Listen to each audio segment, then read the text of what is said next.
Welcome to our YouTube channel. ચાલો તો આગળ જોઈએ. ગયા પીરિયડની અંદર આપણે આ ચેપ્ટરની અમુક થિયરી પૂર્ણ કરી. હવે પછીનો આપણો પ્રશ્ન છે, ભાગીદ કરારનામામાં ગેરહાજરી એટલે કે ખતપત્ર બનાવેલું ન હોય, કરારનામું બનાવેલું ન હોય, એની ગેરહાજરીમાં હિસાબોની અસર ભારતીય ભાગીદારી કાયદા 1932ની જોગવાઈ કે તમે કરારનામું કરેલ નથી તો કાયદા મુજબ કયા નિયમો પાલન થાય તેની જોગવાઈ. પહેલું, પેઢીના દરેક ભાગીદારે પેઢીમાં લાવવાની મૂડી પર પરસ્પર સમજૂતી નક્કી થાય છે. કાયદામાં આ અંગે કોઈ બંધન નથી, કોઈ પણ નિયમ નથી અને દરેક ભાગીદારે મૂડી લાવવી ફરજિયાત રહેતી નથી. એટલે કે તમે અંદરો-અંદર ભાગીદારો પોતપોતાની રીતે પરસ્પર સમજૂતી કરી મૂડી લાવે તો ચાલે, તે અંગે કોઈ ફરજિયાત બંધન છે નહીં. ભાગીદારને મૂડી પર વ્યાજ આપી શકાય નહીં, જે આપણે ઓલરેડી ઉપર પણ ચર્ચા કરી હતી આ મુદ્દામાં. ત્યાર પછીનો મુદ્દો, જે ઉપરના મુદ્દા આપણે ચર્ચેલી ગયા પીરિયડમાં એમાંથી જ આ મુદ્દા નીકળેલા છે. મુદ્દા નંબર 3, ભાગીદારો વચ્ચે નફા નુકસાનની વહેંચણીનો કોઈ નિયમ ન હોય તો તે સરખા પ્રમાણમાં વહેંચવામાં આવે છે. આ MCQ શોર્ટ ક્વેશ્ચન માટે મહત્વનો છે. ભાગીદારે પેઢીમાંથી કરેલ ઉપાડ પર વ્યાજ વસૂલ કરાય નહીં, એટલે કે વ્યાજ આપવું ફરજિયાત નથી. નંબર 5, ભાગીદારને પગાર, બોનસ, કમિશન કે મહેનતાણું આપી શકાય નહીં. એમ કે જો તમારે કાં કોઈ ઉલ્લેખ નથી તો તેની માટે એવો કોઈ નિયમ નથી કે તમારે આપવું પડે, ન આપી શકાય એવો નિયમ છે. નંબર 6, જે મહત્ત્વનો છે MCQ માટે, ભાગીદારે પેઢીને આપેલી લોન પર વાર્ષિક 6% લેખે વ્યાજ આપવું પડે. ભાગીદારે પેઢીને લોન આપી છે તો તમે કરાર હોય કે ન હોય, કરાર નથી તો તમારે એને 6% લેખે ભાગીદારને પેઢીએ વ્યાજ ચૂકવવું પડે. અને નંબર 7, કોઈ ભાગીદાર પેઢી માટે વ્યાજબી ખર્ચ કરેલો હોય, એટલે કે કોઈ ભાગીદાર બહાર ગામ ગયો હોય અથવા અન્ય કોઈ કારણોસર પેઢી માટે કોઈ ખર્ચ કરેલો છે તો એ ખર્ચ ભાગીદારને મજરે મળવાનો અધિકાર છે. મજરે એટલે કે બાદ મળવાનો અધિકાર છે. એટલે કે એ પેઢીમાંથી એને એટલા પૈસા તમારે પાછા આપવાનો અધિકાર ભાગીદાર લઈ શકે છે. આ 7 મુદ્દા હતા કે જ્યારે કરારનામું તમારી પાસે નથી અને તમારે જોગવાઈ હોય તો આ જોગવાઈનું પાલન કરવું પડે છે. ત્યાર પછી આગળ જોઈએ. ત્યાર પછીનો આપણો મુદ્દો છે ભાગીદારોના મૂડી ખાતા. જે આ ભાગીદારો છે એ મૂડી લાવે છે તો એનું ખાતા તમારે તૈયાર કરવાના હોય છે. તો ભાગીદારોના મૂડી ખાતા તૈયાર કરવાની 2 પદ્ધતિ છે. એમાં નંબર 1, અસ્થિર મૂડી ખાતાની પદ્ધતિ અને નંબર 2, સ્થિર મૂડી ખાતાની પદ્ધતિ.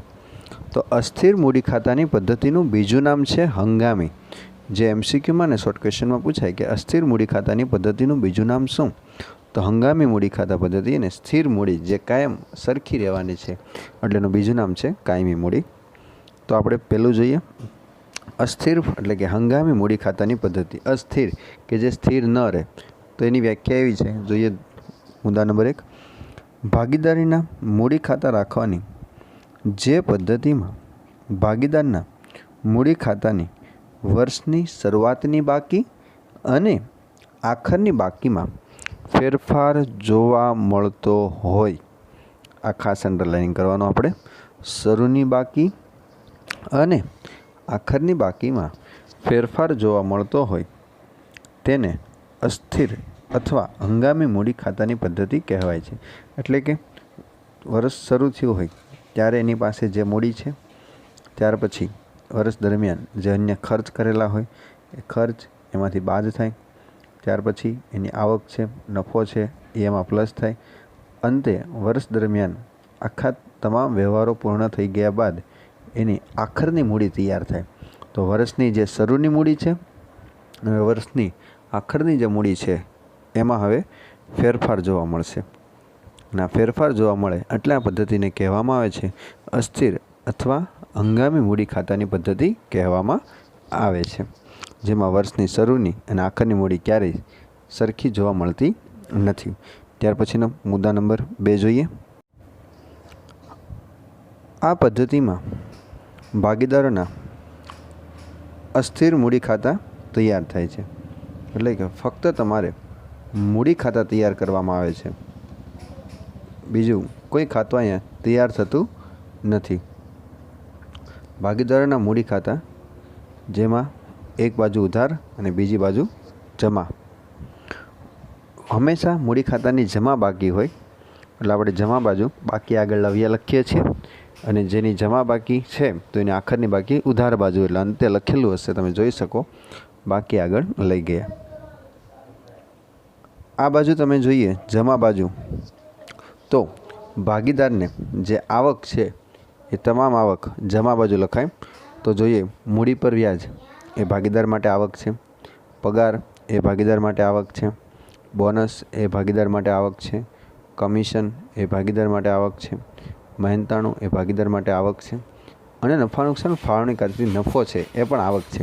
એટલે તમામ આવક એ મૂડી ખાતાની જમા બાજુ, અને ભાગીદાર જે પણ ખર્ચ ચૂકવતો હોય એ મૂડી ખાતાની ઉધાર બાજુ. તમે જોઈ શકો છો ઉપાડ પર વ્યાજ અથવા ઉપાડ એ ઉધાર બાજુ જશે, અને જેને ખોટ થાય તો એ પણ ત્યાં ઉધાર બાજુ લખાશે. આ રીતે આપણે મૂડી ખાતા તૈયાર કરવાના હોય છે. જ્યારે આપણે વાર્ષિક હિસાબ સમજશું ત્યારે આ ખાતાનો વધારે આપણે ડીપમાં અભ્યાસ કરીશું. આજે આપણે થોડો ઘણો ખ્યાલ એનો લઈ લઈએ. ત્યાર પછી આગળ જોઈએ. હવે પદ્ધતિ નંબર 2, સ્થિર મૂડી ખાતાની પદ્ધતિ, જેનું બીજું નામ છે કાયમી. સ્થિર એટલે કે સરખી.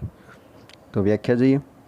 મુદ્દા નંબર 1, ભાગીદારના મૂડી ખાતા રાખવાની જે પદ્ધતિમાં ભાગીદારના મૂડી ખાતાની વર્ષની શરૂઆતની બાકી અને આખરની બાકીમાં ફેરફાર જોવા મળતો ન હોય, એટલે કે વર્ષની શરૂઆતમાં જે બાકી છે એ જ બાકી આખરમાં રહે અને ફેરફાર જોવા ન મળે, તો આ પદ્ધતિને સ્થિર મૂડી ખાતાની પદ્ધતિ અથવા કાયમી મૂડી ખાતાની પદ્ધતિ કહે છે. તો હવે જ્યારે સ્થિર એટલે કે વર્ષની શરૂઆતમાં જે બાકી છે એ જ બાકી આખરમાં રાખવી હોય, તો વર્ષ દરમિયાન જે અન્ય વ્યવહારો થાય એના માટે અલગ એક ખાતું તૈયાર કરવું પડે. તો આ પદ્ધતિમાં મુખ્યત્વે 2 ખાતા તૈયાર થાય છે. એક છે ભાગીદારોના મૂડી ખાતા અને બીજું છે ભાગીદારોના ચાલુ ખાતા. તો આપણે પહેલું એમાં જોઈએ ભાગીદારોના મૂડી ખાતા. પહેલું મૂડી ખાતા, ઉધાર બાજુ અને જમા બાજુ. તો જમા બાજુ સૌપ્રથમ તમારે બાકી આગળ લાવ્યા છે શરૂની બાકી લખવાની, અને ઉધાર બાજુ તમારે આખરની બાકી આગળ લઈ ગયા. આ મૂડી ખાતામાં ફક્ત તમારે મૂડી લખવાની હોય છે. એ અન્ય સ્વરૂપની હોય, રોકડ સિવાય મિલકતના સ્વરૂપની હોય તો પણ તમારે એ મૂડી ખાતામાં જ મૂડી લખવાની. મૂડી સિવાયના કોઈ પણ વ્યવહાર તમારે જ્યારે આ પદ્ધતિમાં લખાતા નથી. મુદ્દા નંબર 2 આપેલો છે ભાગીદારોના ચાલુ ખાતા. ભાગીદારી પેઢીમાં સ્થિર મૂડી ખાતાની પદ્ધતિમાં ભાગીદારી પેઢી સાથેના કાયમી મૂડી સિવાયના, જો આ લખેલું છે, કાયમી મૂડી સિવાયના વ્યવહારો નોંધવા માટે તૈયાર કરવામાં આવતા ખાતાને ચાલુ ખાતું કહે છે. એટલે કે આ જે મૂડી ખાતું તમે જોઈ શકો છો એમાં ફક્ત મૂડીના જ વ્યવહાર નોંધાય. હવે મૂડી સિવાયના વ્યવહાર તમે બીજે નોંધશો તો એ ખાતું કયું? તો એ ચાલુ ખાતું. તો હવે તમે આ મૂડીના વ્યવહાર મૂડી ખાતામાં નોંધો, શરૂની મૂડી ને આખરની મૂડી. તો વર્ષની શરૂઆતમાં જે મૂડી છે એ જ મૂડી વર્ષમાં આખરમાં, કેમ કે વચ્ચે કોઈ રકમ પ્લસ માઇનસ થવાની નથી. તેના કારણે એની શરૂની મૂડી ને આખરની મૂડી સ્થિર થાય. એટલે આ પદ્ધતિને સ્થિર મૂડી ખાતાની પદ્ધતિ કહે છે. હવે આપણે ચાલુ ખાતાની વ્યાખ્યા સમજ્યા. તો ચાલુ ખાતામાં અન્ય વ્યવહારો જે છે એ જાય તો એ ચાલુ ખાતાનો નમૂનો હવે જોઈશું આપણે. જોઈએ ચાલુ ખાતાનો નમૂનો. ચાલુ ખાતાની શરૂની બાકી ઉધાર બાજુ પણ હોઈ શકે અને જમા બાજુ પણ હોઈ શકે. તો બંને બાજુ બાકી આગળ લાવીએ એવું લખાય. જે પાર્ટનરની ઉધાર બાજુ હોય એની ઉધાર બાજુ લખવાની, જમા બાજુ હોય એની જમા બાજુ. તો જેની બાકી ઉધાર હોય અને જેની બાકી જમા બંને આવી શકે છે, તો આની અંતની બાકી પણ બંને બાજુ આવે. તો છેલ્લે આપણે બાકી આગળ લાવીએ કોઈ પણ બાજુ જવાબ મળી શકે છે. હવે જ્યારે અસ્થિર મૂડી ખાતાની પદ્ધતિ હતી ત્યારે આપણે જમા બાજુ પગાર, કમિશન, બોનસ, મહેનતાણું એવું જોયું હતું. એ જ રીતે તમામ વ્યવહારો સ્થિર મૂડી ખાતાની પદ્ધતિમાં ચાલુ ખાતામાં આવે. તો તમે ચાલુ ખાતાની જમા બાજુ જોઈ શકો છો, મૂડી પર વ્યાજ, ચાલુ ખાતાની બાકીનું વ્યાજ, પગાર, મહેનતાણું, કમિશન, બોનસ, આ તમામ વસ્તુને નફો ત્યાં આવે. તો એ જ રીતે ચાલુ ખાતાની ઉધાર બાજુ જે ભાગીદારના ખર્ચા છે એ ત્યાં જશે. ઉપાડ પર વ્યાજ, ખોટ છે તો આ વસ્તુ તમારે ત્યાં લખવાની. એટલે કે જે અસ્થિર મૂડી ખાતાની પદ્ધતિ એમાં જે મૂડી ખાતું છે એમાં તમામ વ્યવહારો નોંધાય, જ્યારે સ્થિર મૂડી ખાતાની પદ્ધતિમાં મૂડી સિવાયના વ્યવહારો ચાલુ ખાતે નોંધાઈ જાય. એટલે આ પદ્ધતિ સ્થિર છે. એટલે સ્થિર ખાતાની જે પદ્ધતિ હોય ત્યારે બે ખાતા બનાવવાના, મૂડી ખાતું ને ચાલુ. અસ્થિર હોય ત્યારે ફક્ત મૂડી ખાતું બનશે. આ હતી બંને પદ્ધતિ. હવે આપણે આગળ જોઈએ તો આ પદ્ધતિનો તફાવતની ચર્ચા કરીએ. તો તફાવત સ્થિર મૂડી ખાતાની પદ્ધતિ અને અસ્થિર મૂડી ખાતાની પદ્ધતિ. તો એનો પહેલો મુદ્દો અર્થ. આપણે હમણાં જોયો કે સ્થિર મૂડી ખાતાની પદ્ધતિમાં અર્થ આપણે જોઈએ છીએ કે ભાગીદારના મૂડી ખાતા રાખવાની જે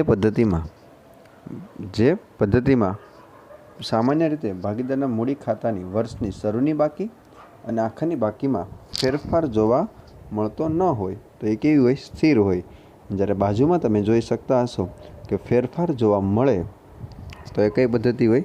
અસ્થિર મૂડી ખાતાની પદ્ધતિમાં. એટલે પહેલાંની વ્યાખ્યા લખવાની બંનેની અર્થ. ત્યાર પછી બીજો ખાતા. તો સ્થિર મૂડી ખાતાની પદ્ધતિ હોય તો આપણે ચોપડે બે ખાતા તૈયાર કરવા પડે, મૂડી ખાતું અને ચાલુ ખાતું. જ્યારે અસ્થિર મૂડી ખાતાની પદ્ધતિમાં ફક્ત તમારે એ જ ખાતું તૈયાર કરવું પડે છે, મૂડી ખાતું. આ બીજો મુદ્દો હતો. મુદ્દા નંબર 3, વ્યવહારોની નોંધ. તો આપણે જે બે ખાતા તૈયાર કર્યા, મૂડી અને ચાલુ, તો મૂડી ખાતામાં ફક્ત મૂડીના વ્યવહાર નોંધાય અને મૂડી સિવાયના જે અન્ય વ્યવહારો નોંધવાના છે એ કયા ખાતે નોંધવાના? ચાલુ ખાતે નોંધવાના. જ્યારે અસ્થિર મૂડી ખાતાની પદ્ધતિમાં મૂડીના વ્યવહારો તથા અન્ય કોઈ પણ વ્યવહાર હોય તો એ ફક્ત ક્યાં નોંધાય? મૂડી ખાતામાં જ નોંધાય છે, કારણ કે ત્યાં આપણી પાસે એક જ ખાતું છે. આ 3 મુદ્દા હતા. આગળ જોઈએ મુદ્દા નંબર 4, મૂડી પરનું વ્યાજ. સામાન્ય રીતે આ પદ્ધતિમાં મૂડીની રકમ દર વર્ષે એક સરખી હોય. તો દર વર્ષે રકમ એક સરખી રહે તો મૂડીનું વ્યાજ પણ કેવું રહે? એક સરખું. એટલે કે મૂડી પર વ્યાજ બદલાતું નથી, દર વર્ષે કેવું રહે છે? એક સરખું રહે છે. જ્યારે અસ્થિર મૂડી ખાતાની પદ્ધતિમાં દર વર્ષે મૂડીની રકમ બદલાય. મૂડીની રકમ બદલાતી હોવાથી એનું વ્યાજ પણ દર વર્ષે બદલાય છે. ત્યાર પછી નંબર 5, ખાતાની બાકી. સ્થિર મૂડી ખાતાની હંમેશા જમા બાકી હોય, જ્યારે ચાલુ ખાતાની ઉધાર અથવા જમા. MCQમાં અને શોર્ટ ક્વેશ્ચનમાં પૂછાય છે કે ચાલુ ખાતાની કઈ બાકી હોય? તો ચાલુ ખાતાની ઉધાર બાકી અથવા જમા બાકી કોઈ પણ બાકી હોઈ શકે છે. જ્યારે બાજુમાં જોઈએ તો મૂડી ખાતાની સામાન્ય રીતે જમા બાકી હોય, પરંતુ આ પદ્ધતિમાં મૂડી ખાતાની ઉધાર બાકી પણ હોઈ શકે, કારણ કે આપણી પાસે એક જ ખાતું હોય તો ત્યાં એવું બની શકે ખરું. મુદ્દા નંબર 6, પાકા સરવૈયામાં નોંધ. સ્થિર મૂડી ખાતાની જમા બાકી હોવાથી પાકા સરવૈયા મૂડી દેવા, કેમ કે જમા બાકી હોય એ હંમેશા પાકા સરવૈયા મૂડી દેવા, કેમ કે મૂડી છે એ જમા બાજુ હોય તો પાકા સરવૈયાની જમા બાજુ એટલે મૂડી દેવા કહેવાય. એટલે જમા વસ્તુ હોય એ હંમેશા મૂડી દેવા બાજુ જાય, એટલે મૂડી છે એ જમા બાકી છે એટલે મૂડી દેવા બાજુ જાય. જો ચાલુ ખાતાની પણ જમા બાકી હોય તો એ પાકા સરવૈયામાં મૂડી દેવા બાજુ, અને ઉધાર બાકી હોય તો એ પાકા સરવૈયામાં મિલકત લેણા બાજુ, કારણ કે મિલકત લેણા બાજુ છે એ પાકા સરવૈયાની ઉધાર બાજુ દર્શાવે છે, એટલે એ પાકા સરવૈયાની ઉધાર બાજુ જશે. જ્યારે બાજુમાં જોઈએ તો જો મૂડી ખાતાની જમા બાકી હોય તો જમા વસ્તુ આવી એટલે એ મૂડી દેવા બાજુ જાય, અને ઉધાર બાકી હોય તો એ ક્યાં જવાની છે? મિલકત લેણા બાજુ. આ રીતે સ્થિર મૂડી ખાતાની પદ્ધતિ અને અસ્થિર મૂડી ખાતાની પદ્ધતિનો આપણે તફાવત સમજ્યા. હવે આગળ જોઈએ ભાગીદારોના ઉપાડ ખાતા. તો ઉપાડ એટલે શું એ સમજીએ. ભાગીદાર પેઢીમાંથી કોઈ પોતાના અંગત વપરાશ માટે અથવા ઘર વપરાશ માટે પેઢીમાંથી રોકડા લઈ જાય, માલ લઈ જાય કે મિલકત લઈ જાય તો તેને ઉપાડ કહે છે. રોકડા લઈ જાય તો પણ ચાલે. માલ એટલે કે ધારો કે બે પાર્ટનર છે, કરિયાણાની દુકાન ચલાવે છે, તો ઘર વપરાશ માટે કરિયાણું લઈ જાય તો એ માલ લઈ ગયો તો એ ઉપાડ તરીકે દર્શાવવામાં આવે છે. એટલે માલ જાય તો એને ઉપાડ કહેવામાં આવે છે. ભાગીદાર ઉપાડ લઈ જાય તો વસ્તુ જાય છે તો એની નોંધ એવી બને છે કે ભાગીદારના મૂડી ખાતે ઉધાર તે ભાગીદારના ઉપાડ ખાતે. જો આપણે ઉપરના ખાતા સમજ્યા હતા, મૂડી ખાતા, ચાલુ ખાતા, તો એમાં ઉધાર બાજુ ઉપાડ ખાતે લખતા.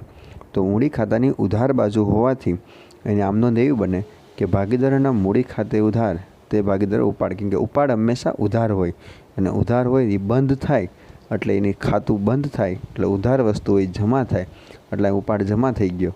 અને કોના ખાતે બંધ થાય તો ભાગીદારનો હિસાબ છે તો ભાગીદારના ખાતે બંધ થાય. એટલે આમ નોંધ આવી બને છે. ઉપાડ ખાતાનો નમૂનો હવે જોઈએ આપણે, જેમાં ઉધાર અને જમા બંને બાજુ હોય છે. ખાતું હોય એટલે રોકડ ખાતે, બેંક ખાતે, માલ કે મિલકત, વર્ષ દરમિયાન કરેલ ઉપાડ. ભાગીદાર ઉપાડ કરે તો એની પાસે વસ્તુ આવે તો ઉધાર, એટલે રોકડ ને બધું ઉધાર બાજુ એને લખી દેવાનું. અને તમામ વસ્તુ ઉપાડ કરે તો એનું ટોટલ મારશે એટલે જવાબ મળે. અને જવાબને આપણે બંધ કરી સામેની બાજુ તફાવત આવે એટલે ક્યાં લઈ જવાનું? મૂડી ખાતે.